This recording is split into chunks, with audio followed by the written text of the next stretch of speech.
guys, welcome to the Booster Pack. This is the show where we unwrap the stories and crack the mysteries of collectible game history.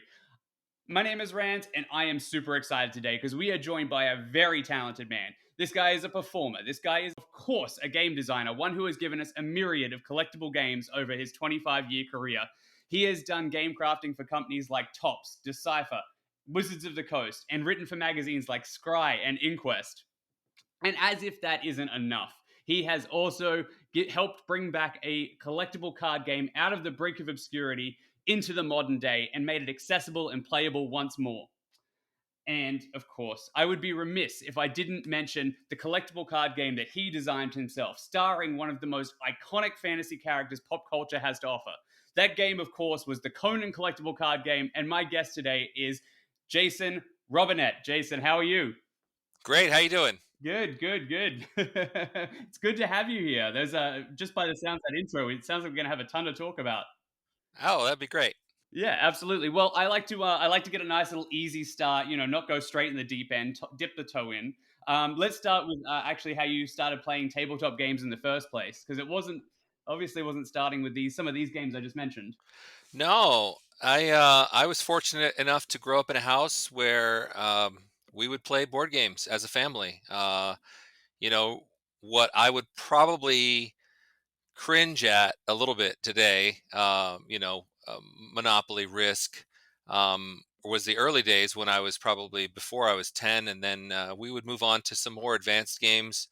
Just some classic 70s and 80s stuff. And it was great because for me it was a really formative experience, both with my family and the bonding, and I just really learned to appreciate the form of what board games do, because it's there's nothing else quite like it. I love a good video game, I love a good mobile game, but you can't replace that face to face, and I learned it early, and I fell in love with it, and it just sort of impacted what I looked at for career choices, what I looked at for job opportunities in even in unrelated things. I realized that I just had a good head for rules and loopholes, especially.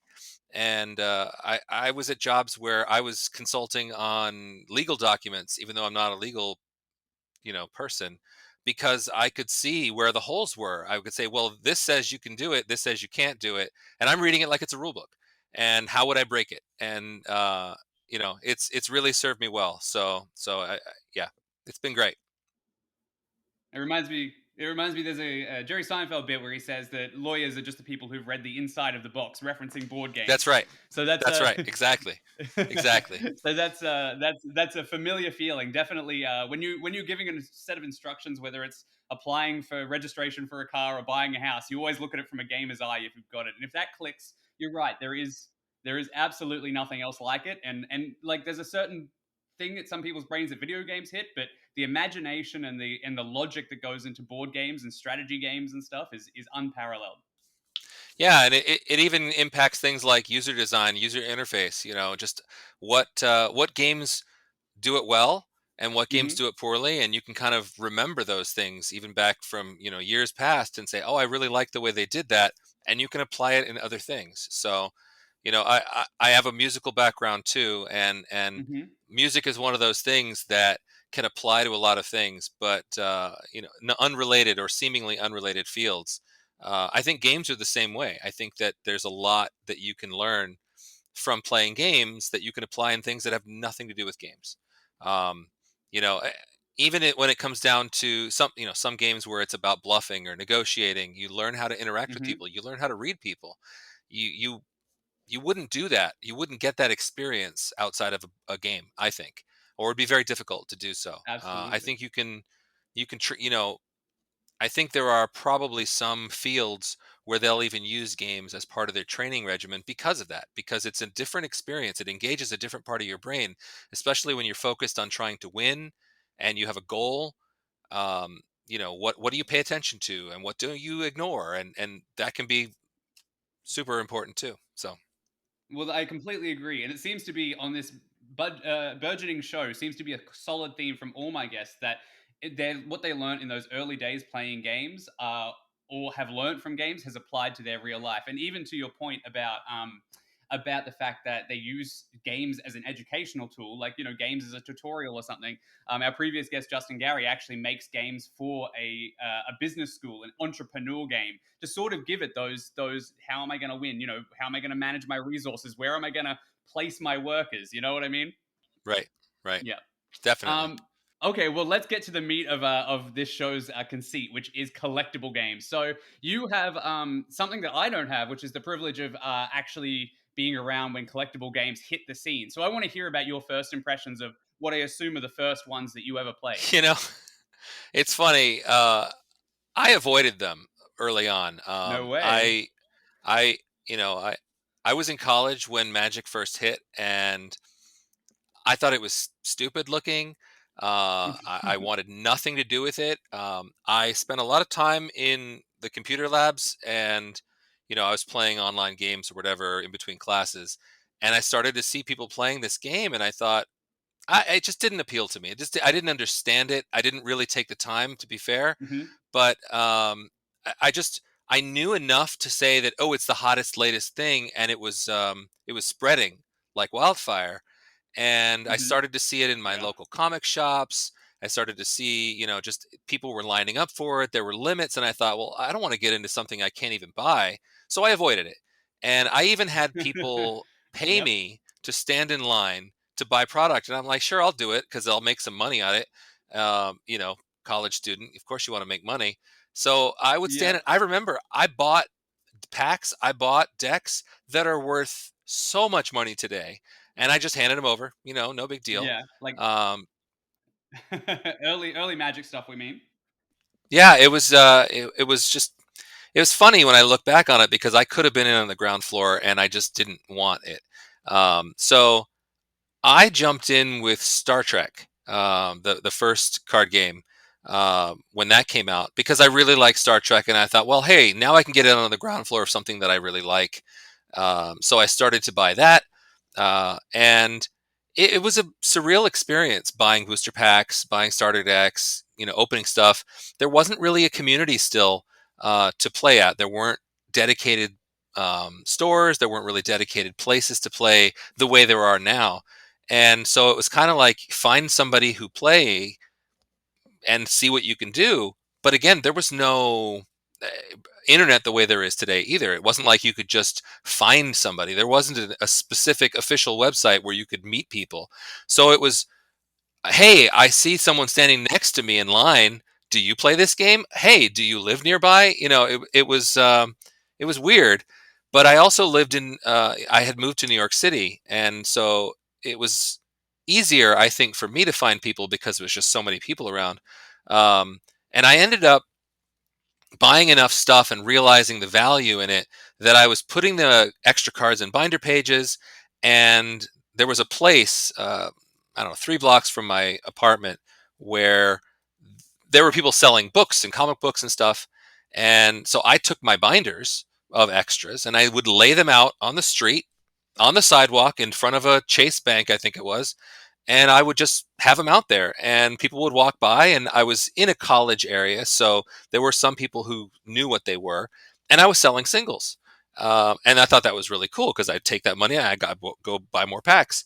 And it's funny because there was a guy standing next to me who came later who saw me selling cards, and he started to sell cards, and he was selling some Star Trek, and he also sold some Magic singles, and he's become one of my closest friends. But we met selling cards on the street, which is just so weird. Um, so that was a unique experience, yeah. But it's funny because even then, he wasn't trying to get me to play Magic at all. It was just a means to an end. In fact, he wasn't even really playing. I remember this was around when Revised came out, and he went in with a bunch of people, and they bought cases. And then he cracked them all, organized them all, gave people complete sets, and then sold off the rest and took that money and paid off everybody who bought in so that they basically got cards for free and made some money on the side. And again, it's funny because if any of them had held on to those sets, they'd be worth so much more today. But we didn't. We didn't know that, but I wasn't involved in that. But I saw it and I thought, there's some interesting speculation going on here. And it's funny because the one of the biggest stores in New York City was Neutral Ground, and they had gotten their start organizing events in hotels and large scale magic Yep, events. very magical. And yep, and then they actually bought a bunch of the dark, as I remember, pallets loads of boxes, and they sold them later on when they were worth a lot more, and that was the seed money to start Neutral Ground. So again, it was all like being played out in front of me, where it was like, wow, there's a lot of money to be made in this if you, really bad pun, but play your cards right. I mean, if you just figure out where the trends are, figure out what makes sense, there's an opportunity here. And I always thought, there's a limit to it. This is not something I could do to make it my main job. But I always thought it's something I could do on the side, and that was where I left it. And I'm originally from California, and I was visiting a friend of mine back in when I was at home, and he had some magic cards in his car, and I was sitting in his car. We were talking, and I remember the feeling in the pit of my stomach, going, "Oh, here we go." And I picked up the box of cards, and I started to look through the cards a little bit. And he looked at me, and it was like one of those weird. Uh, the look in his eye was like, he realized he was about to, um, again, this is just such a cheesy way to put it, but he was going to take my innocence. Like, I could tell there was a guilt in him even asking the question. He goes, "Do you want me to tell you about the cards?" And I'm like, I'm reading him going, "Yeah, tell me about it." And that was it. And then I was like, wow, Magic is really cool. I really liked the mechanics of it. And once I started to play it, and so I played that for a while too. So between Magic and Star Trek, I was having a great time. And then Star Wars came out, and Star Wars was like light years beyond anything else I'd ever played. Mechanically, it was really great. Thematically, I mean, Star Wars is just the greatest. And so I jumped into that game like you wouldn't believe. And I remember very early on, I wanted to help. I wanted to volunteer. I wanted to do whatever it could to help promote this game. And Neutral Ground had just opened, I think, and so they were starting to put together tournaments. And I got in touch with Decipher, the publisher, and they were putting together a volunteer program, which they were calling the Squadron members. They didn't do one for Star Trek early on; that came after. But they did it for the Star Wars one because I think they realized they had to capitalize on the momentum and really get it out there. So I was one of the first, and they hadn't even assigned numbers or anything yet. But we were talking to them, and this other friend of mine from New York, we sort of carved up the city between us, and he took more of Long Island and Queens, and I This took is your beat. Manhattan. And yeah, exactly. But we kind of negotiated with Decipher early on to say, look, we're doing you a service. We should get something for this. And I remember, like, my friend was very aggressive. He was looking at it like a business deal, and he's like negotiating. So he's like, you start high and then you come down. So he's like, every one of us should get a full case of cards. So not a booster box, but a case of booster boxes. And I even thought, that's ridiculous. They're never going to send us a case. And he's like, no, because we're going to give, we can give this stuff away, whatever. But he never wanted to give it away. He wanted to, open it. So as it turns out, early on, they settled on 2 boxes of boosters for every release for the first few sets. And he got red 2, I got red 3. I got to pick, actually. And I wanted red 5, and they were like, no, we're going to hold that one. So I thought red 3 was cool because, he was a named character. And so that was the beginning of my sort of more direct involvement in the industry. And from there, all of the games they put out, I was pretty heavily involved. I was able to put together a playtest team and start doing playtesting for them.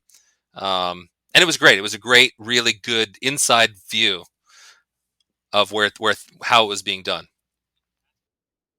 Well, before we get onto the professional side, let's just focus on the player a little bit, just for a little bit more. By this stage, Star Wars is out. Now, Star Wars, obviously, like you said, had advanced a little bit. Decipher had done Star Trek the year earlier. and sort of learned what they needed to do, and they sort of hit the ground running at least by early '96 with organized play. And as you said, you were organizing tournaments and stuff. How did you find I guess, the New York Star Wars scene at that time? Like, were you playing at neutral ground? Yeah, I was mostly at neutral ground.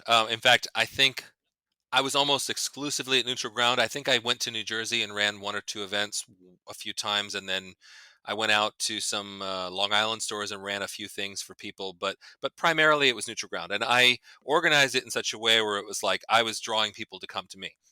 And I just said, the more people we can get in one place, the bigger the events, the bigger the prize pool, and working with the store to say, because at that point, the more people they had in the store, the more money they were making.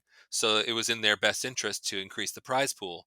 And I just thought it was better than running like an 8-person tournament. We should have a 20-person tournament or a 30-person tournament. And so that became sort of the norm where the numbers were really large. And they had the biggest space, the biggest dedicated, well, practically the only dedicated play space in New York City, which is bizarre if you think about it. It's New York City. There should be lots of them, and there just weren't.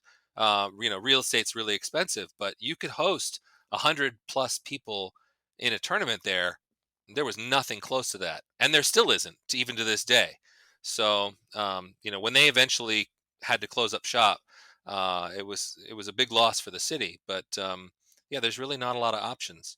So anyway, it was definitely a unique time, um, and I found that there were a lot of Magic players. Yeah, well, it's neutral ground.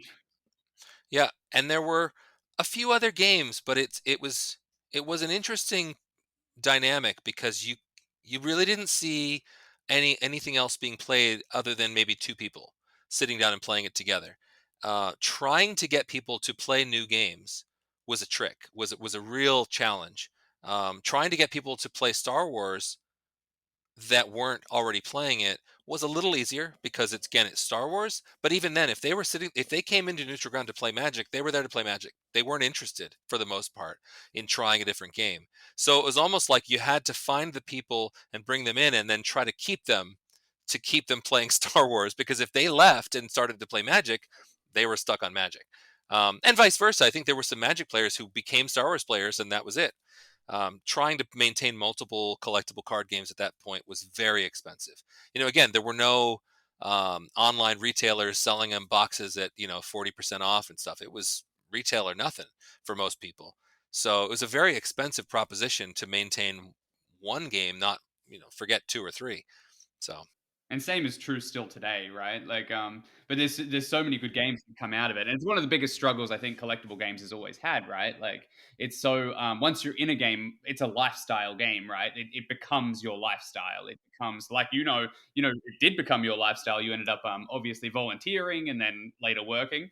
So, well, let's get to that actually. So, you're doing play tests. How did you get involved with the play test for Decipher? Was this you were chasing down members who were organizing things, or? yeah, there was a time when a few of us decided to take a road trip, and we got Mhm. into my friend's car, and we drove to Virginia, and decided we Yep. wanted to visit Decipher headquarters. I don't remember exactly how we organized it. We just said we were coming, and they said, "Cool, great, we'll give you a tour." It was early days, It was an innocent time. Yep. yeah. And I remember I had made a few custom cards, um, back. Again, this was early Mhm. days, and people didn't really have a lot of the tools we have now, where you can just fire up a template and make anything you want. So I remember Mhm. a Zuckus and an IG-88 card, because this was well before I don't even think Right. Hoth was released yet, and I just thought these guys are going to be Yep. so cool. And I remember that I had given the IG-88 two some built-in weapons. That's what I gave him, a built-in weapon in his game text, and they had never done that before. So when I showed it to them, we got down to Nice. their offices. They gave us a tour, and I was like, "Hey, I made these things." We were just like really high on how cool it was, and they saw it. And Mhm. I remember the couple of the guys who worked on the game. They were like, "That's interesting. We never, they hadn't thought of it." And so when IG-88 came out and he had a built-in weapon, I was like, "That's pretty cool." I mean, they might have come up with it on their own. I'm not taking credit for it, but it was an interesting time, It's to definitely be able to do that. Now it's so fan based custom cards are just everywhere for pretty much every game. So it's not a especially big deal. especially Star Wars, which is surviving on fan base stuff. So that's amazing. So obviously you got on their radar. You started playtesting. You started playtesting. I guess your first game was Star Wars. It was. I was doing some Star Wars. I don't remember. I don't think I did much of any Star Trek. And then when they did Lord of the Rings, I was I was in with both feet for that one. And I remember doing very early playtesting before it came out. We a lot of really good feedback. I remember I think I got together with them at a convention and we did some playtesting like together. And then they would email us files. I'd print them out for my team. We'd do testing, and I got contacted by them. Um, this was right around when it was going to be released, and the head of their marketing department, we had a relationship at that point because they knew New York City was one of the largest markets. If they wanted to do something to reflect to use to market the game, they could take pictures there. They could show people playing, and so they said, listen, um, if we send you some files, can you make something up with those files to take and try to get us some help to spread the word on this? And I said, absolutely. So I contacted a friend of mine who worked at a print shop, and they sent us. Um, they sent me like about 15 files, I think, of Lord of the Rings cards, like super super high res Lord of the Rings file, card images. And he took them and printed them for me on cards on foam core board, and these things were the size of a full size poster. I mean, they were really big, and he mounted them on sticks for me, and we went down to the Today Show, and it was like any crazy morning, you have to get there at like 6 a.m. just to be able to get a spot. And so I had a few friends, we were down there, we were holding up signs with these huge cards, and we got on camera a few times, and it was pretty cool. And then I think Al Roker came over and we handed him a shirt for the game, and it was great. It was a great experience that again was sort of unique to where I was and the time. But I don't know how much of a signal boost that gave to the game, but it was just another way that it was out there.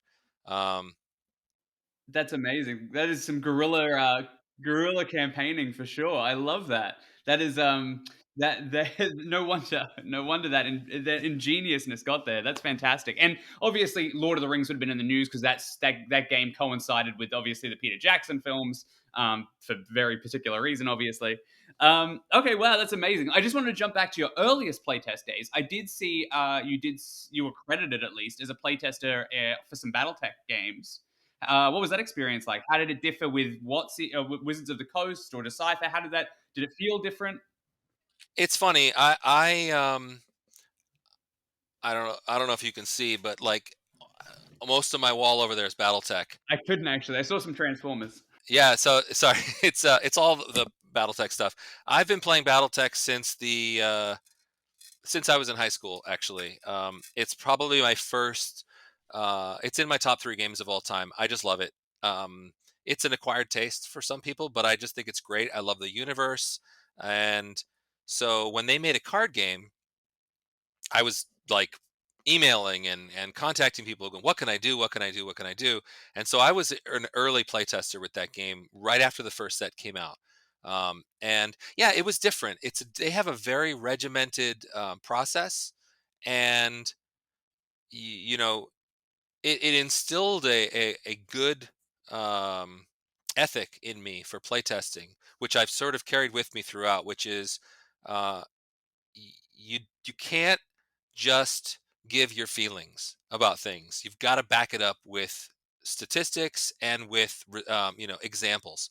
So it's fine to sort of set up a contrived situation. Like you can set your hand to say, what if I had this in my hand? And what if they played that? That's fine. But you actually have to be able to demonstrate that it's possible. A lot of people who get into playtesting will get the files, they'll look at the cards, and they'll go, that seems broken. And then they'll start writing feedback that it's broken because of this, but they'll never actually play the card, and they'll never put together a deck that proves it. And that's the thing, you got to prove it. You have to prove, at least to some degree, um, why is the card overpowered? Why is the card underpowered? Why will no one touch this card? Why is it bad? Why is it good? And that was very, very clear. Like, you had to agree to do that, to do any play testing for Wizards of the Coast. And so I did. And I really, um, it's funny. I'll just give a side anecdote about this because I loved the game and I loved the original publisher, FASA. They gave the license for BattleTech to Wizards of the Coast to make the game, and they did. And the game was doing really, really well. It was never as big as Magic because it has more of a limited audience, and it is a little bit more of, I guess, an advanced game. But it was designed by the Richard Garfield, the same person who did Magic. So there was a good engine behind it, and I remember FASA said we might want to start making games ourselves, and so they made. I happen to have one here. They made Shadowrun card game, which is their another one of their licenses. But they actually published and printed this themselves and didn't go through Wizards of the Coast. And then they said, listen, you know that license that you have from us, we're going to pull it back. And you can print a few more sets, but then once your contract is up, we're not renewing it, and we want the game, and then we'll continue it. Well, that didn't sit too well with some people, I'm sure. The Shadowrun game was okay. It did all right, but the last two sets, or especially the last set that I tested for BattleTech, I remember we basically gave them a list of 10 cards that were specific. The game was broken out by faction. So when you would play generic cards, that was fine. But if you played a faction specific card, you could only play cards from that faction. And that created a balance that you couldn't take this good card and this good card and play them together because they're in different factions. So a lot of the really what the things that would break the game could never work together because they were in different factions. So the cards they introduced in the very last set were these treaty cards, for lack of a better term, and alliance or something like that. And it allowed you to take two factions and play them together. And I remember writing the email to them going, you cannot make these games, these cards. These cards will break the game, and here's why. And I listed out deck example after deck example. It will allow these two cards to work together. It will allow these two cards. Anyway, they got my email. They said, thank you very much. And those cards specifically were what they used in the ads to promote the game. They just went forward because they knew it would break the game. And sure enough, I remember as soon as that set came out, someone was able to make something like an 11 card deck that was undefeated, and he couldn't be defeated. Like 11 cards in a deck where your deck is your life. Playing with 11 cards is stupid, but it was the perfect deck, and it could never lose. If you win on turn one, you don't need the rest of your cards, right? Exactly. So they killed the game. They absolutely killed the game, and they knew they were poisoning the well when they did it. They had to know. So that FASA never ended up making the BattleTech card game. In fact, they got out of card games altogether. So that was frustrating, especially when I was like feeling like I was trying to raise the alarm and say, "Don't do this," and then they did it anyway. They had to know what they were doing. But anyway, it's an interesting footnote for me to realize that f- for the most part, when Wizards of the Coast makes a game, they're not really interested in that game long term. They are interested in what they can get out of that game short term, and then how can they convert those players to become Magic players. And I know that sounds a little cynical, but it doesn't matter how good the game is. It really doesn't matter how well the game is performing. It's just you look at every single licensed game they've ever made, and they all follow that same model of a big splash, maybe one or two releases, and then that's pretty much it. Transformers is the most recent one they did, and the game was doing well. I mean, again, I think the pandemic really hurt it. I think that probably closed the door on it a little faster than they were expecting. But it's another great example of a game that is mechanically not that complicated, not that interesting, but they put a lot of money into it. They put a lot of money into the art and production. Beautiful game, but it's not going anywhere. It's done. And that one they didn't even have to pay a licensing fee since Hasbro controls the license. So it wasn't about costs. I think it was just about it's just not as big as Magic. And as long as it's not as big as Magic, what's the point? So yeah, they treat it like it's a gateway game, right? Like, oh, I like The Simpsons or I like GI Joe. I've learned this card game language. I know what tapping means, especially in what's his case. I know what buying booster packs is like. I know the collectible experience. I know that this is the place I go to do that, my local store. I can no longer play the game that I'm interested in, but I'm already used to going to the store. What else is here?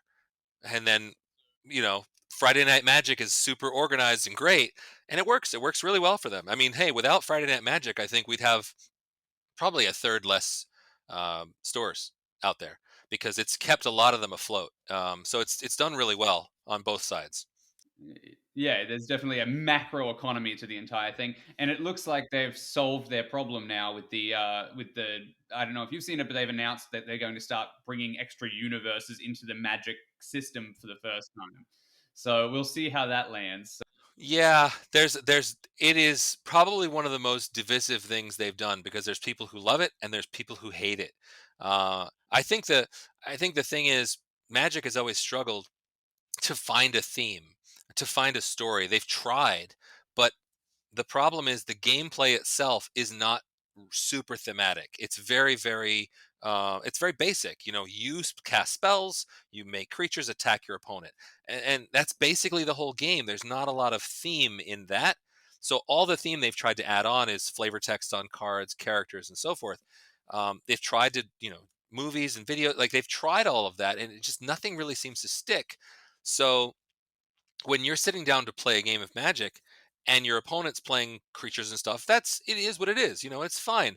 But now when you see your opponent playing Walking Dead stuff and you don't necessarily want that in your game, too bad. It's worked really well for them though.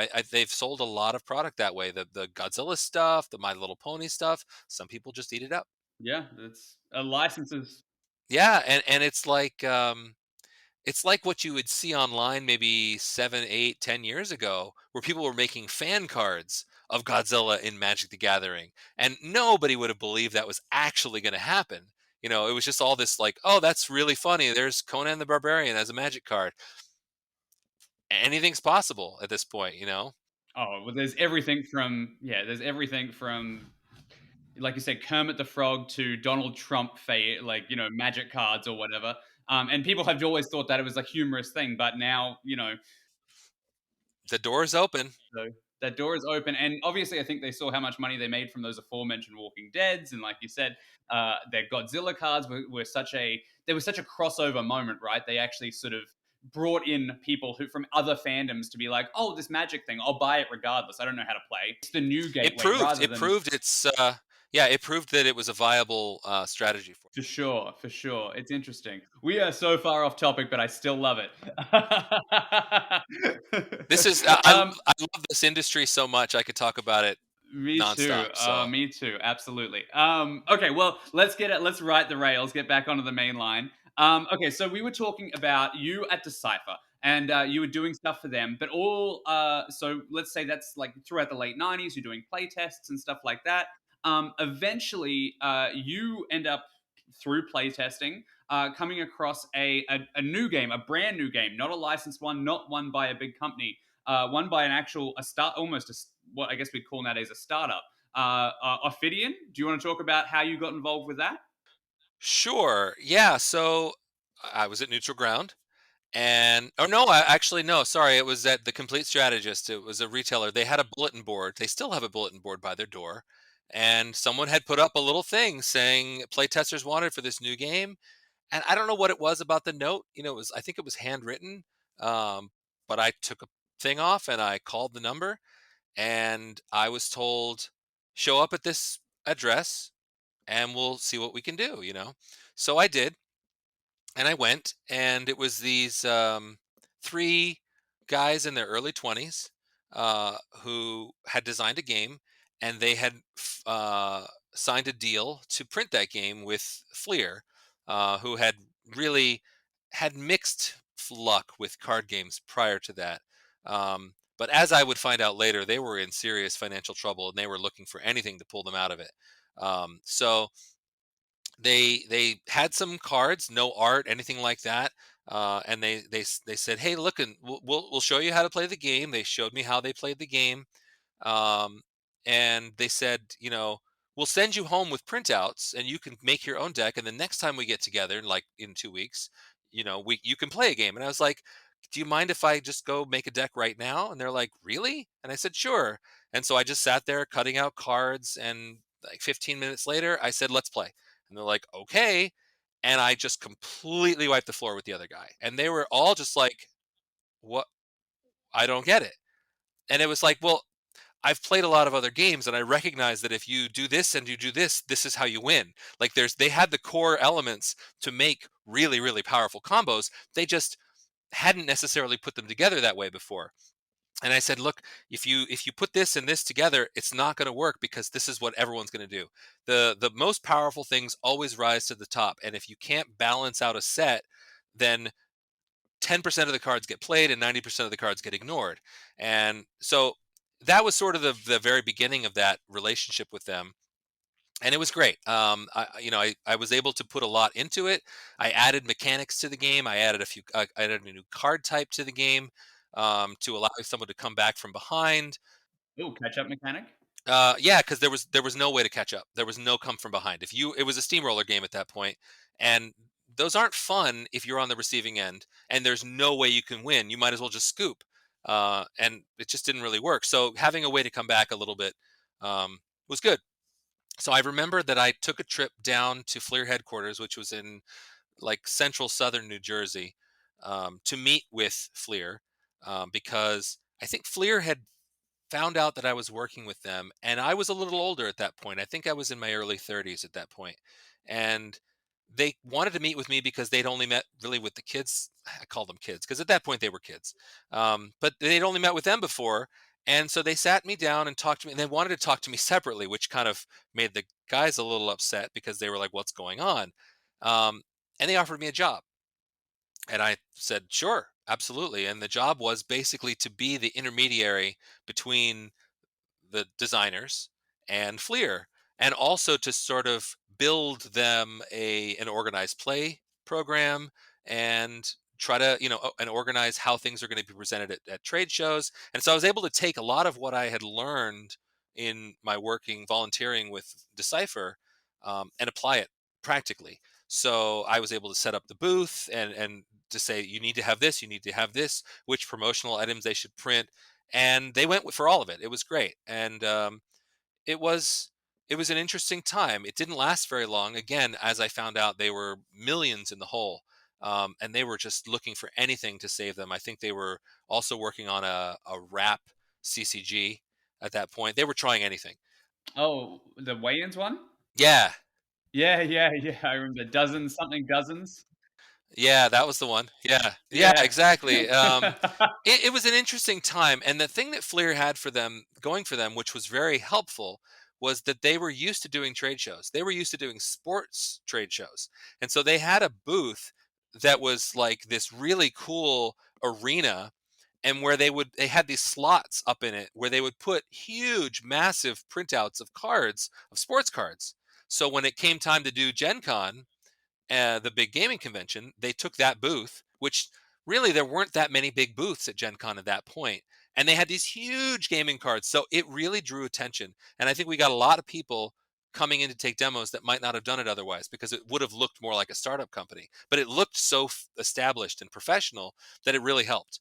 And I remember I brought in like 8 guys to volunteer. A couple of girls came in, and we were all just demoing the game. And to date, I will say this about the Ophidian game.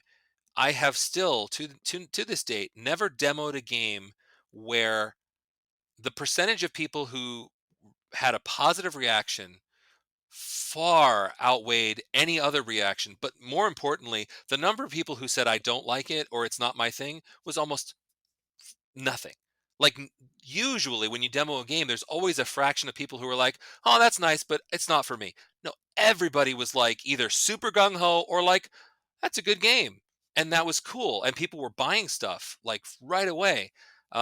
It's just that it's a CCG, and as a CCG, you have to have certain things. You have to have regular releases. You have to have organized play. You have to have these things, and they were not prepared to do all of that quickly enough to say. And also they just didn't have the money to do it. So the first expansion was developed.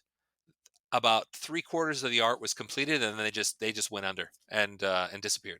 This is the Rise of the Champion set for Fleer. Yeah, yeah. Well, for Ophidian, 2350. Yeah.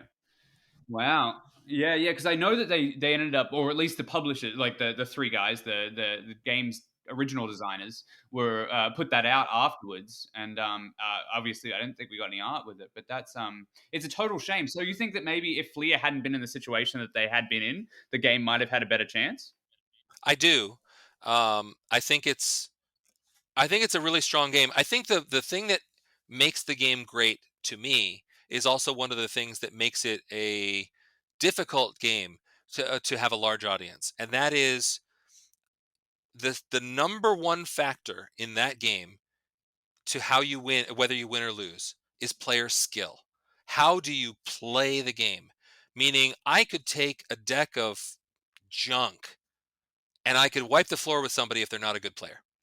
Whereas with a lot of other games, Magic included, if you pay enough money and you build a deck that's, you download a deck offline and it's a good deck, those decks, some of them play themselves and you can still do okay because of the power of what's in your deck. Ophidian's not like that. It is 100%, uh, 80% of the game is player skill, I would say easily. It's, again, nothing else quite like it. And it's all about the fact that you have so many decisions that you can make as you play the game.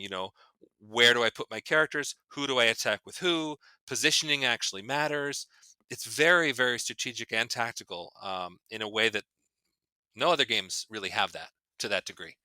And I think it's a selling point, but it's also it can turn people off if they feel like they're not a good player or they maybe just aren't very good. Then it's not the game for them, and that limits it to some degree, I think.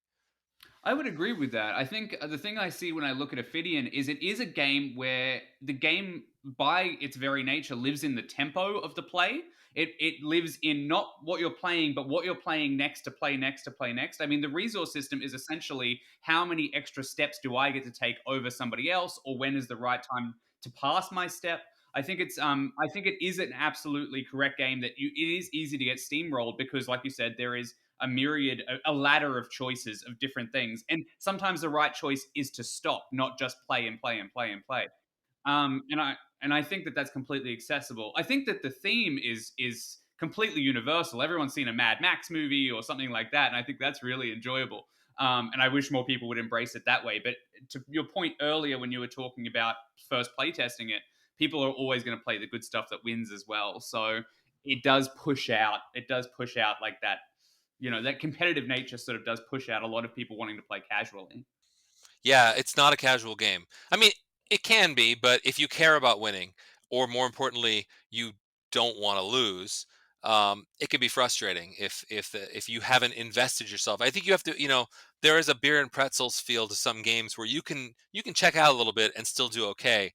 You really need to be focused for Ophidian. You can't just phone it in, and yeah, that makes a difference. The other thing I noticed too, that it has some similarities with the game, Seventh Sea, which I liked Seventh Sea a lot.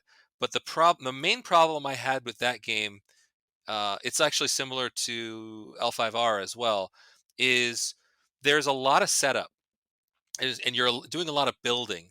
But if you overextend yourself, you're dead. And so you always, it's nobody wants to go too far, so it leads to a lot of turtling, as it's called, where you're just building up defenses. You kind of do a little bit here and there. With 7C, you were, using a few people, but if you used too many people, you didn't have enough to defend yourself and you were dead. And so Ophidian is sort of like that too, where you can't just do everything. You kind of have to wait. But since both people are conscious of that, it makes a difference. But I added the cheer mechanic to the game, which helped to encourage interaction. You did. Wow. Absolutely, that was 100% me. Because again, it was like if both people are just going to sit there, why is somebody going to go first? Why would they go? Well, they go first because they want to get the cheer, and that's an alternate victory condition. I also love when there's more than one way to win. I think that's always if you can add that to a game, I think it's great as long as it's viable. It doesn't have to be equal, but it needs to be viable. And a cheer victory in Ophidian is absolutely viable, but it's probably going to happen 20% of the time. Even if you build a deck specifically to go after cheer, maybe a little more. But I think that's fine because it gives you an option to say, listen, I can't win the conventional way, but I could still go for this other way to win and try to win that way. And that's I think that's always a good thing. Well, it builds in so much more depth to the game as well. Like, obviously, you mentioned L5R there, and that has famously the various roads to victory. And yeah, definitely with Ophidian, I love that sheer mechanic. I really thought that I didn't realize that that had come in at such a later stage when you come on. But yeah, I can see what you're saying about having that catch up. Yeah, cheer and reinforcements were the two things I added. If you lost somebody, there were no reinforcements, so you were just down a guy. And playing the game with one gladiator left when your opponent has a full field, it's just not fun. So at least having somebody that you could, because that's how you play cards. And if you lost the people that were leveled up, you've lost the ability to play cards out of your hand. That's just no fun. So I think anytime you're prevented from playing things by the core of the game itself, that's a flaw in the game. So that's why reinforcements were important to still let you play some cards and not feel like you were completely locked out. Um, as it turns out, there was a lot of fear or caution when it came to the reinforcements. So they were really severely neutered because they were just worried that it would break the game. So the reinforcements that came out were pretty weak and pretty pathetic, but it was something. It was still something that you could play the game with. Um, Later on, we relaunched it later, many years later, they became a little bit better. The newer version that's coming out this year, it's called Arenaverse now. It's a different universe, but same mechanic. The reinforcements are actually really good because you're losing. If you brought in a reinforcement, you're not doing as well. So your reinforcements are actually good. You don't want to go for them. They're still not as good as your main guys necessarily, but you're not going to fall nearly as far behind when you bring one out. So Oh wow. Okay, cool. Fantastic. I love those little nuances because I mean I did read that game obviously as the original designers had it went through so many different iterations. I mean it might have been an exaggerated number, but they said that at one point they'd had 700 different versions of that rule book. So, and I think it came out pretty clean. Like, I don't know about that. Yeah, yeah, it is. And it's funny too because I think in general, card game design or collectible card game design, but card games in general, there's there's probably 4 or 5 specific skill sets that are needed to make something successfully, and finding one person with all of those is practically impossible. I think there's the engine design, the mechanics of how the game works. That's one designer. Um, then there's set design, which is designing actual cards to live in that mechanical universe. A lot of games have one or the other, but they don't have both. And when you look at even Magic the Gathering, when they have they had a few really pathetically poor sets. I think everyone picks on Fallen Empires. It's not a bad set. It just didn't have the power level that it needed to maintain that momentum. But again, that's a good example of uh, this engine's fine. It's it's the set design. So having those two things is really important. But then having a rule book creator, writer, architect is also another piece. If you have a great game but your rule book is crap, you're going to have a hard time. And I will say, like, rule books is probably one of my weakest areas where I like making really great games, but I always try to have someone come in and help me with the rule book because I can teach you how to play one on one. But teaching you through paper without a video to help, it can be really tricky, especially when the game involves like moving or the interaction between cards in a physical sense. That can be really hard to convey without video or on hand holding somebody. It can be tricky. So I think those are probably the 3 pillars. Well, to your point about rulebook design, I was going to say the point about the rulebook design is obviously even the biggest companies still struggle with this, right? How do you tell somebody something's important without actually before they can figure out how it's important? And I think that that is one of the struggles of all games. I mean, even to the point some a major company like WotC opted not even to include a rulebook by that aforementioned Transformers game and just basically went go look it up online. Like www.howtoplaytransformerstcg.com. Go check it out. We're not even going to bother anymore. It is one of the struggles. Fortunately, Yeah, I saw that and I kind of wondered if they had figured it out or if they just said, let's just go to print and then we'll just send them online and we'll finish the rule book later. Because that's the other thing, like finishing the rule book before you go to print. Sometimes you still want to tweak it. Sometimes you still want to make changes. So I understand the appeal of having a digital rule book because you can tweak it. Once it's in print, you're kind of stuck. So there's positives to that too. But but yeah, it's definitely it's a disappointing thing when you have a good game and it's just really hard to figure out how to play it. I know there's something good in here. I just can't get to it because the rules are awful. Middle Earth was a great deep game that the rule book was so like thick and hard to read, hard to get through. But if you invested yourself and you took the time, you can get through it. But it was tough. But again, that was early days, so we were all still learning how to do it, you know. And I don't think anyone's completely cracked the code. I don't think I've ever come across a game, even now, that does it perfectly. They do good jobs. Some of them do great jobs, but no one's perfect yet. It's still, the balance of how much do you teach before you get them playing. Um, I think if anybody has a game night where you're introducing a board game or something, and you want to sit there and you want to make sure they know all the nuance, you want to. Some people are like, let's just go, let's just go, let's just go, and that's a positive thing if you can get them to that. And if they lose that enthusiasm because you're still grinding through rules, you've lost them and they may even give up. And so that's another thing, is just not just how the rule book's written but how it's organized so that you can get them playing as soon as possible.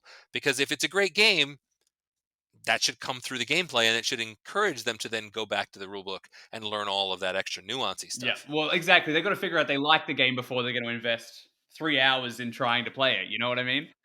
Well, as somebody who has probably caught thousands upon thousands upon hundreds of thousands of games of Decipher games and, like I said, Ophidian and all those Gen Con releases and everything like that, I'm sure that you've definitely seen that glazed over look more than once.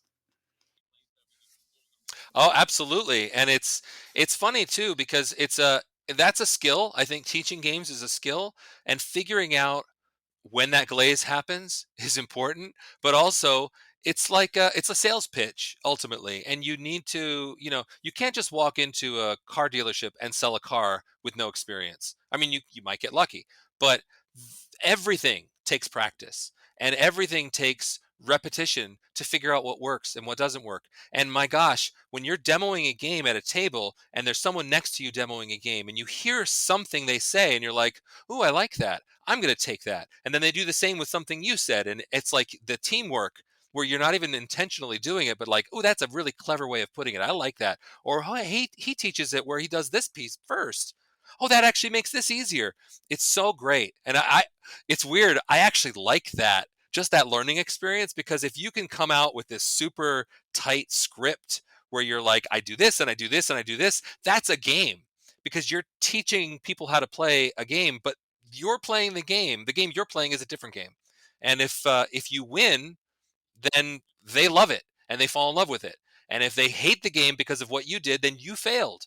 So it's a game too. And yeah, I think there's some people who are really, really good at it, and gosh, they are an asset whenever you find somebody like that, because they can teach almost anything, and they'll make it seem like the greatest thing ever, which is awesome. It's just awesome. I think when teaching, especially in in collectible games like this, I think collectible games are about making people feel like they're taking action. They're the ones being powerful, right? I think the conceit that the Wizards of the Coast, or at least the Magic organizers or the Magic teachers, always say, just get people casting spells because that feels good, right? If you can get people playing the absolute core mechanic and doing the literal first step, that's all that needs to be done.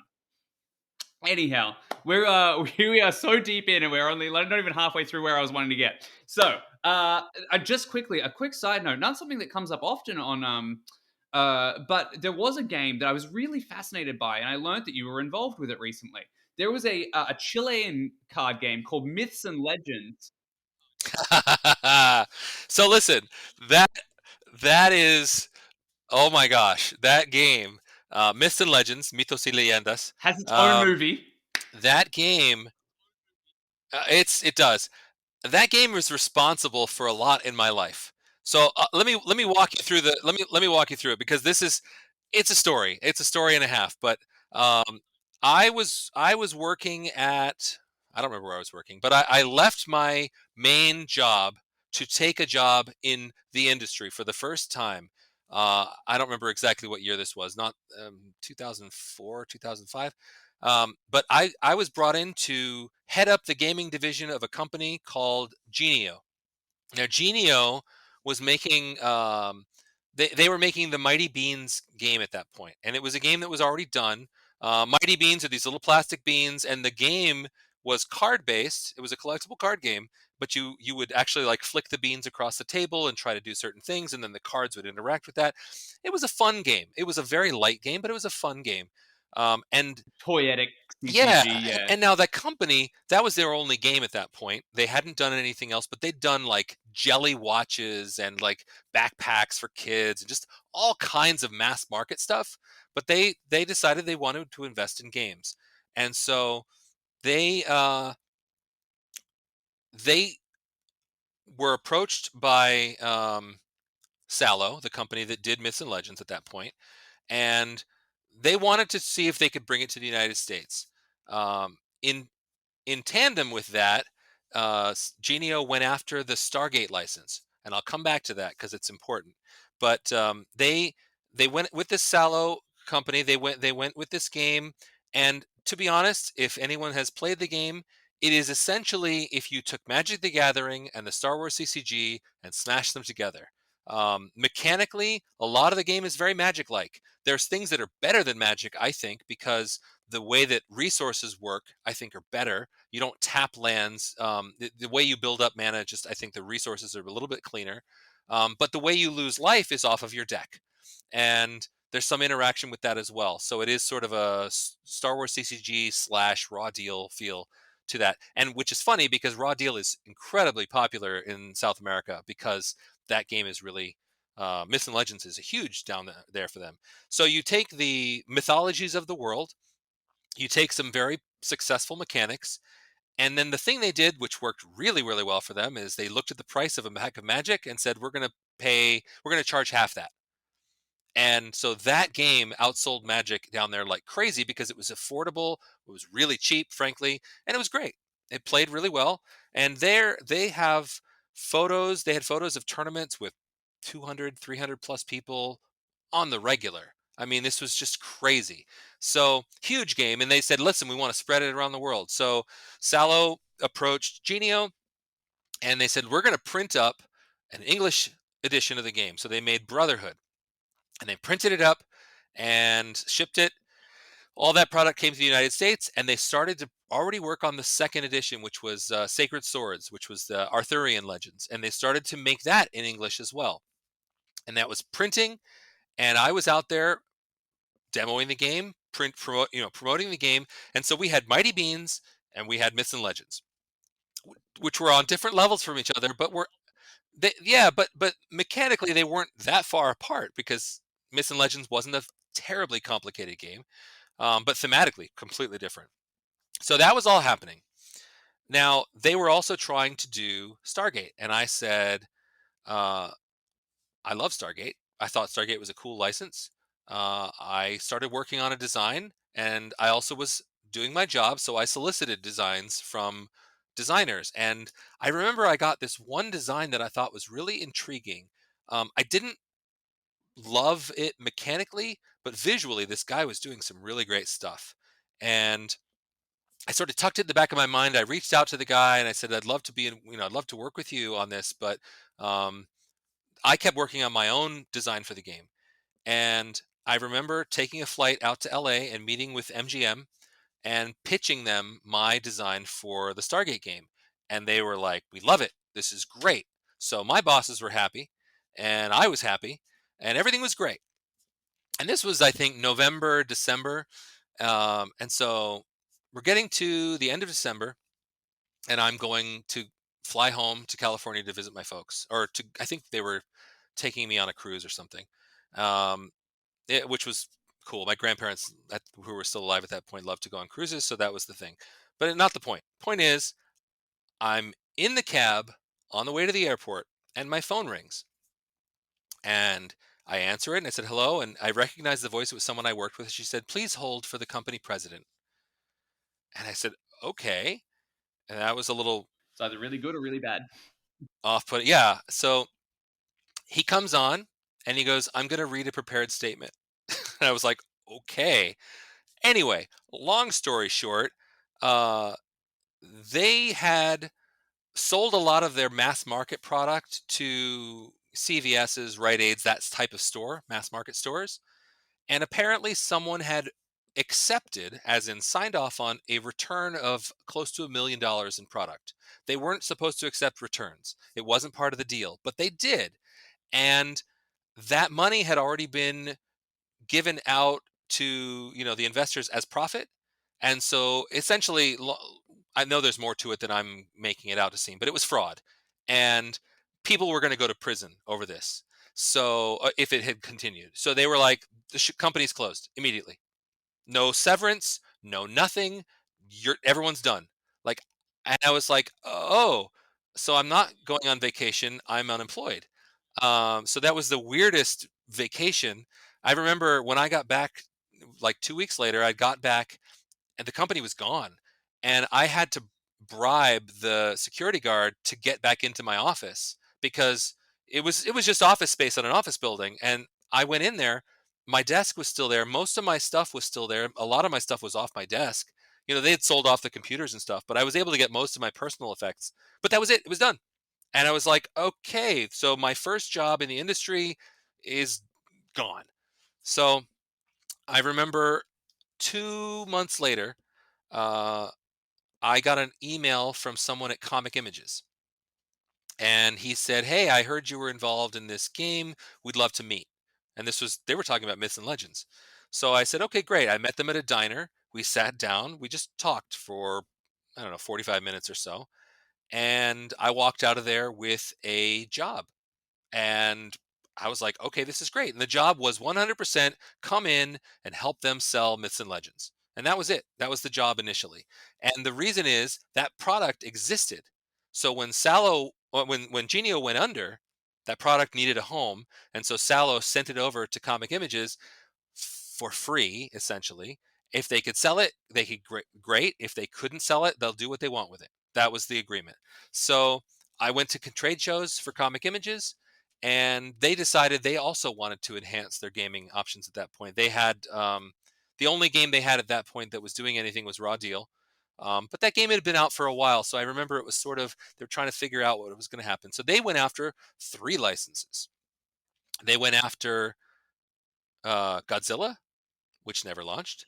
They went after Conan the Barbarian, which I only knew a little bit about. Really, at that point, I think, like most people, all I knew was the Arnold Schwarzenegger movies, which isn't really Conan when you get down to it, but not the point. And they went after Stargate because Stargate was still available. And there was a game already. Exactly. And I was like, well, hey, I've got a mechanic for that. This is great. So they were like, okay, go solicit the other two, find designers. And I reached out to my network of people at that point, and I got designs for Godzilla. I got designs for Conan. The Godzilla ones were fine, but that was like the lowest priority for development. So nothing really was moving on that. But the Conan one, they were like, get it in front of Conan Properties, because Conan Properties was very particular and they wanted the game to feel a certain way. And every design I showed them, they were like, nope, nope, not going to happen. Nope, not going to work. And so I said, okay, after sort of getting their feedback, I was like, I know what they want. I know exactly what they want. And I literally went home, designed the game in one night, brought back mock-ups, played it with my coworkers. They were like, wow, this is interesting. Okay, let's see what they say. Pitched it over to Conan Properties. They're like, oh my God, this is perfect. They loved it. So then my bosses said, well, okay, we'll give you Conan, but we can't let you have Stargate because they couldn't put all of their efforts on one person. They felt it was too big of a risk. And I was like, crushed because I really wanted Stargate more than anything else at that point. But that's sort of how it shook out. And so Stargate went. They went with another design firm, and that all happened. But Conan was great, and I went home and I bought the big book of all of the stories and read them all. I hadn't read more than a little bit. I'd read a few of the Marvel comics, which again weren't really the Robert E. Howard thing, but they were really big on keeping Conan true to what Robert E. Howard wrote, meaning he's not a muscle bound buffoon. He's not, he's very articulate, he's very smart, and he's lean like a panther. He's not a big muscle bound guy. They really, and so they coined the phrase the fur diaper, which is that sort of barbarian-y look with the fur, and they hated that, so they didn't want to approve anything with that. There was very few pieces of art that made it through with that, only because we were limited on what we had. But anything else, they got me artwork from the Dark Horse comics. They got me artwork from other sources, um, and it was great. I really fell in love with that world, and also the design that I made. I really enjoyed it. Um, Unfortunately, Comic Image's marketing budget for Conan was showing it at one trade show and a $25 ad in Scry, and that was it. Or maybe it was $50. They didn't do any marketing. And the reason why they didn't do any marketing was because they had never needed to before, so they didn't have a marketing department. They were going exclusively through distributors, and they had raw deal. And so when a distributor would call them, they get 5 minutes to talk to the distributor, maybe. And the distributor, when they would contact retailers, they'd have a couple minutes to talk about things. Raw deal was big, and it was the only wrestling game at that point, so it sort of sold itself. But no distributor is going to waste their time on a 2 or 3 minute phone call with a retailer going, "Hey, I've got this new game," unless it is like the biggest game ever. So nobody sold Conan.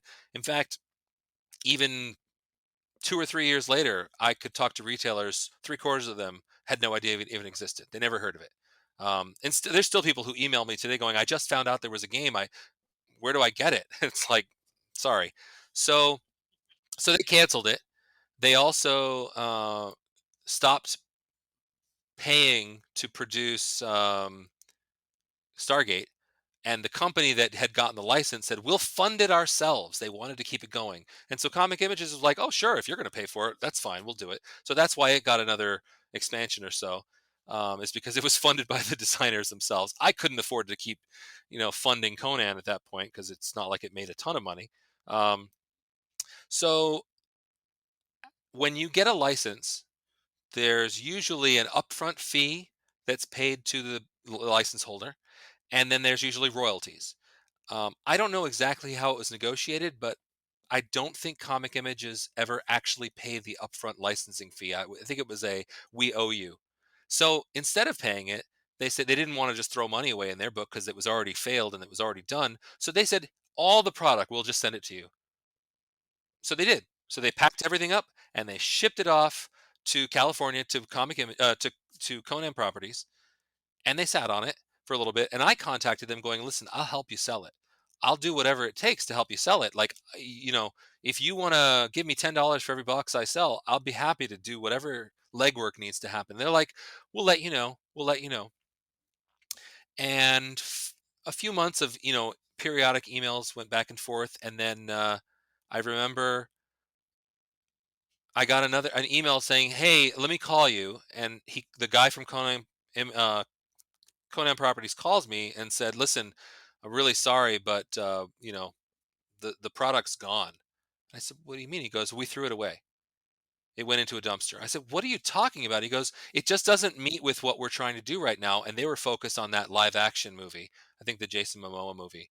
Um, and so they were like, "This is not where we see Conan going. We're focused in a different direction." And they could look, they're a property holder. They don't have a warehouse, so their office was full of boxes of Conan cards that were just sitting around taking up space. I get why they threw it out, but they literally threw it out. And so 80% plus of what was printed was destroyed, and that was it. It was over. So yeah, it was it was like no, you don't get a game, and oh yeah, we're gonna destroy most of it. So That's a heartbreaking end to that story. yeah, it was pretty devastating. Still pretty frustrating, but I'm hopeful that I can resurrect it in some form in the next couple of years because I've I've I've been working on it nonstop basically since then. So Well, there is a ton of fun elements to it. Like I like the icons and the flipping over of the moves. I love that interaction, that excitement to see if you're gonna hit if Conan's gonna hit the foes or whatnot. Obviously, was your original pitches was that how did that differ from what you ended up having? Because the ending up game, you each player plays a different parallel universe Conan fighting different parallel universe foes. Did your original pitch, the ones that you said wasn't really in line with their vision, the ones that you sort of came to naturally, was that a little bit more like a team fighter, or did? you mean from these were from the other designers? You mean? Well, you said that you went in with a couple of more designs before this. Oh, they weren't yours. They weren't Okay, mine. right, right, They right. weren't mine. Yeah, yeah, no. Mine was literally 24 hours and it didn't change much at all. I mean, fleshed out a little bit, but the core concept of what Conan the game became was what I pitched. Absolutely. I just knew. I mean, look, if you've played a lot of other games, I did definitely stole some inspiration from the Lord of the Rings game a little bit. The idea of, fellowship and shadow, where when you're playing the good guys, you're playing the good guys. When you're playing the bad guys, you're playing the bad guys. So there's some of that, but I felt like there needed to be separate decks. I tried to take what I thought didn't work and address it. Um, and I just wanted it to feel thematic. But the thing I really thought was, to toot my own horn, that I thought was really successful was the fact that I tried to make it so that the cards that weren't specifically Conan's and weren't specifically for the foes could work with both in a very thematic way. So if you have a Conan who's mounted and you have foes that are mounted, then cards with the mounted keyword will work for either one. So you can actually make a deck where your good stuff and your bad stuff have synergy so that your deck. Sort of meld, yeah. Yeah, so like you can just pick a theme and really go with it, or you could decide I'm not going to go that way. I want to go with creatures and animals, and Conan's going to do his own thing, and that works too. So I just really I wanted to make it so that you were never stuck with things that you couldn't use. You could always use things, and you could always play things, because that was probably my biggest frustration, especially with Lord of the Rings, where when you're drawing good and bad in the same hand, there were turns where my opponent would go and then they had to make that decision of whether or not they wanted to continue. If they continued, I'm looking at a hand of good cards. I have no real way of getting to the bad cards, so it's a cakewalk for them. And I was just like, why? Why are we doing this? Like, okay, I lose because I didn't draw what I needed to draw.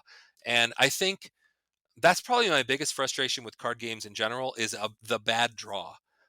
When you get, Magic the Gathering, its fundamental flaw, and some people won't call it a flaw, they call it a feature, but its fundamental flaw is resources, is land. If you draw too much land or not enough land, you will probably lose the game you're playing. It's just how it is. It doesn't matter what you play. If you don't get enough land to play your cards, you're stuck. If you get nothing but lands, you're stuck. And that's boring and it's not interesting. And it's like you could be playing the greatest game and then just go, I'm stuck. I got nothing. And then you just draw land and you're stuck and you got nothing.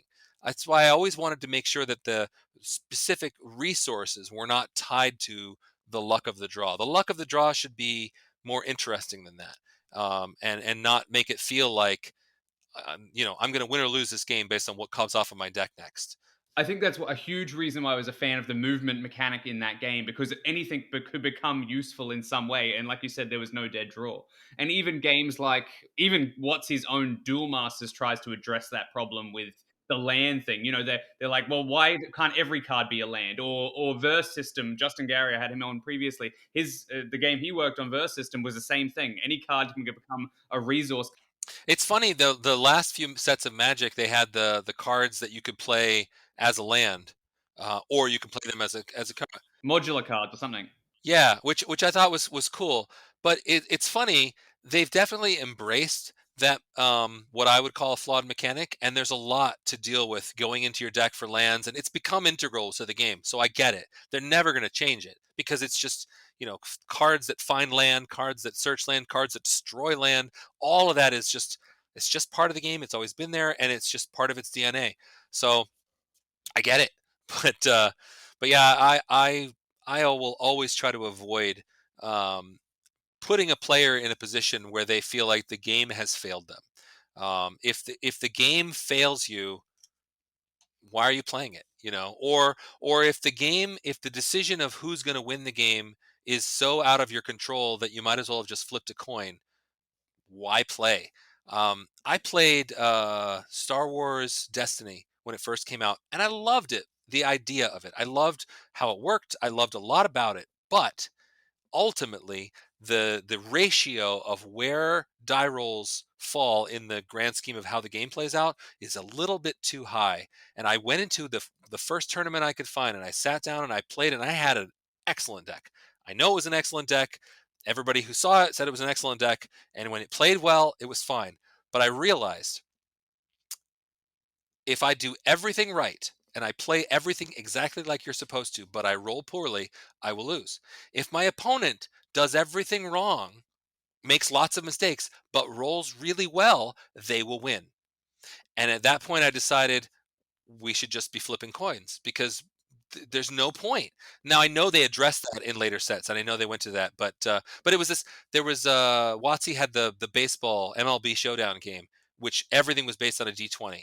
If you never rolled above a 12 or a 13, you cannot win that game. If your opponent doesn't roll below an 8 or a 9, they can't lose. And that's too much power to be on a completely random element. Because it makes it so that you'll have some fun games, you'll have some nail biters, but a lot of your games are going to be decided by pure luck. And where's the game? That's not a game anymore. That's the interesting thing, right? It's like you've got to find that randomness that is still fun, but the randomness that isn't defining.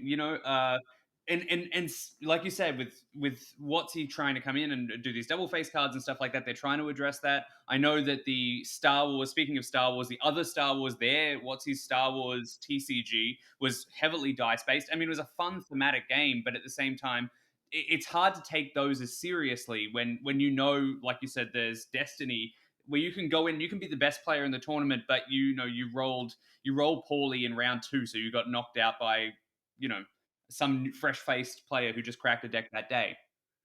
Yeah, yeah, it's true. The Star Wars TCG from WotC is an interesting case though because they to get the license away from Decipher, which was their goal, all right? It wasn't about making a great Star Wars game. It was about hurting Decipher. Decipher was their number one competition. I mean, if you think about it, Decipher had Star Wars, Star Trek, and The Lord of the Rings. There are no bigger licenses than those three. Like that was it at the time. And they had all of them. They were riding high, and they were in a position where if were able to continue it, again, embezzlement aside and all the other issues they faced, but they were the ones to knock out. So WotC signed a deal that said they could take Star Wars, but they had to make a certain number of sets to fulfill that. And so that's why that game went on a lot longer than it probably would have because it wasn't selling terribly well, especially in the last few sets. That's why they're extremely valuable now because there were very few printed of the last few sets of the TCG. But uh, I jumped in and started playing it near the middle end, and I was really surprised at how much mitigation they had added into the game to make it so that the dice were not as powerful or not as much of a determining factor alone. You could still build a good deck and play smart and feel like you were doing okay, even if you rolled badly, because there were some rerolls, there were things that added to your results, and it was like they had found that medium. I mean, it was too late. The game had already had a bad reputation for most people, and it wasn't doing very well. But they actually ended up in a very good place. If you can get some of those later sets and mix it in with the earlier stuff, it's a good game. I if I could find people who would play it with me, I would play it.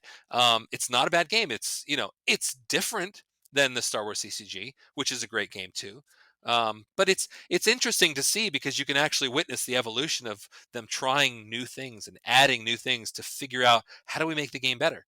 They had the luxury of knowing they had committed to releases, so it wasn't like they had to prove their own worth and know they were about to get canceled. They knew they weren't getting canceled, so they kind of had the freedom to design and do something which is amazing. They I think they were kind of blessed in the sense that they knew they couldn't do anything wrong. Um, all they could do was try new things, and they ended up coming up with some great ideas. I I, uh, I think it's great, but again, it's the writing was on the wall. I mean, it was never going to go anywhere. Not to mention the fact that it's Wizards of the Coast.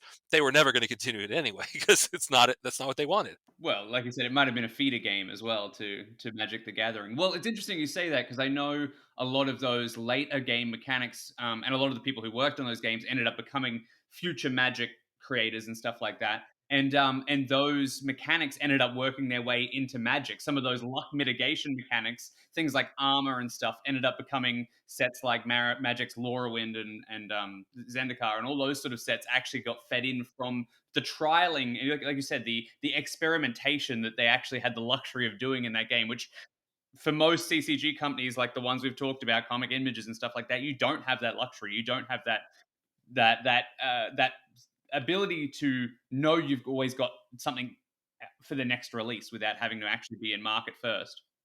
Yeah, no, it's true. It's true. It's one of those things that may never come again. I mean, who knows? But it is interesting that it was a test ground that, like you said, it fed other games. Would those Magic releases have been the same without that game? I don't know. They probably would have been something else. It's very interesting, and I think, as with most things, with music, with anything else, inspiration can be one of the most useful things if you can take from game mechanics. Once they're out in the world, they're out in the world. It's not like you can really patent all of the mechanics of the game. You can copyright terms. That's why we don't get to say tap. We have to come up with a different way of saying tap. But you can still rotate a card 90 degrees, and they can't really. They've tried, but they can't really do much about it. So the idea that every game can be the sum of the learning collectively that we've all experienced together is fantastic. Like, I go back and I look.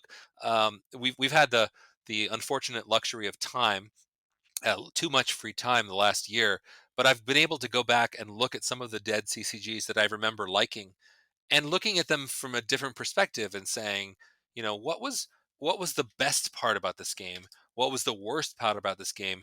And I can see how maybe this mechanic might have actually inspired something that I like in this other game that came later. And I can start to draw some of those links, which is interesting. So as much as people want to make fun of Spellfire or some of those other early games, I think they served a very valuable, function in that they helped to craft what we have.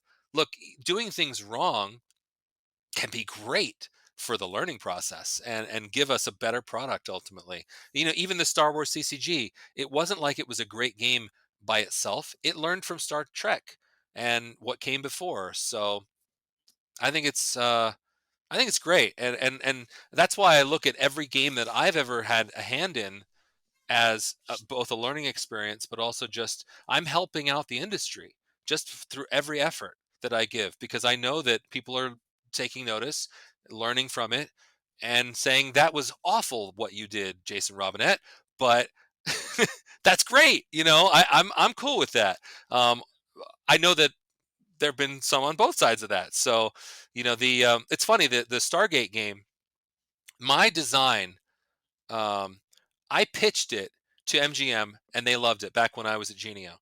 And there was another company that wanted to make the game, and I will willingly forget their name at this point. But they also pitched a game, and I got to see theirs, and they got to see mine, which was very unusual. Like, they shouldn't. But the reason why is they were also offering to make the game digital, which was a very new thing at that point. So they needed to see my design, and they basically said, they made an ultimatum. This was just before Genio closed, and said, "We will make the game digital, but we won't do it with his design." They did not like my design. I don't know if they didn't like it as much as they just wanted to use their own. They loved theirs, and that was their ultimatum. And so it didn't matter because it never happened. But when time rolled around for the Stargate game to be made by Comic Images, that company came back and they pitched a game. And I had the files.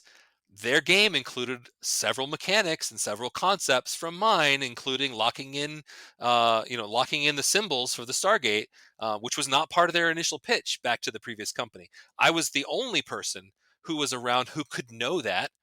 Fine, it is what it is, and it worked out, and they made a great game, and I know that I influenced that. Um, it just how it worked out. But but yeah, so it's interesting that you can have an impact on things you may not even be aware of at the time. I just happened to be in the exact right place to see that unfolding, and I couldn't complain because it wasn't like I could do two games at once, so it was fine. But it's interesting the way these things all work out. So That's this you've hit on a couple of things there, some things that are really close and dear to my heart. First of all, it's like any art form. Collectible games like this have a certain language, right? Like, you don't get a certain pop artist from the 80s without the Beatles, right? Like, there is a through line there that carries those through. And there's a reason that this show doesn't just cover one game or my favorite game or whatever. It's because of that exact reason that I love looking at those aspects, like, like the move flipping mechanic from Conan or the flow mechanic from Ophidian. Like, I love seeing those things later influence or later be taken from or push and pull wherever those games have come from. Like, further to that point, before we mentioned the Duel Masters game that Watsy did with their kitty version of Magic, and that had, instead of life points, 5 cards that would protect you from being attacked, right? And once they were gone, no life points. That mechanic, whether it's intentional or not, appeared in a 1995 collectible game, the Towers in Time. That was seldom seen by anyone, but I wouldn't be surprised if the designer Mike Elliott had played that at least at one card store once and locked that away in his mind. yeah, we're all influenced by the games we've played and enjoyed, and you're absolutely right. It's funny, and that's why I think the early golden age of card games, it wasn't even the golden age, it was pre golden, but there's stuff in there that, again, you can have a game that's awful because of some of its parts are awful, but there's some pieces of it that are fantastic. It's just unfortunate that they couldn't see the bigger picture, or they couldn't understand how to go from an initial set to an expansion And we keep talking like that for another couple of hours. But unfortunately, due to time constraints and technical difficulties, we're going to wrap this episode up here. Don't worry though, Jason will be back in a future episode and we'll discuss some more things that he did, as well as his Ophidian game coming back as a new expandable game, and it actually being reborn later this year as a brand new property called Arenaverse. Worth checking out if you're interested. Look it up, be on an eye out for a new Kickstarter or a new launch of it shortly. If you've stuck with us for this long and this is your sort of thing, thank you so much. Subscribe and then learn when the next episodes are out if you want to keep an eye out for it. If this isn't your sort of thing, don't subscribe. I'm going to keep doing them anyway. But thanks so much for sticking around this much. I also wanted to mention, I always ask for the same things at the end of these episodes. Feedback is important to me, so let me know what you think can improve the show. And I also want to know what collectible trading card games you want to hear about. You can let me know those either via the comments below or via the Twitter and Facebook links as well in the description. That's it. I'll catch you next time for another episode of the Booster Pack, where we interview another member of collectible card game history. My name is Rands, and until next time, keep shuffling. Oh my god, doing these is so hard. It's hard. Oh, I'm still recording.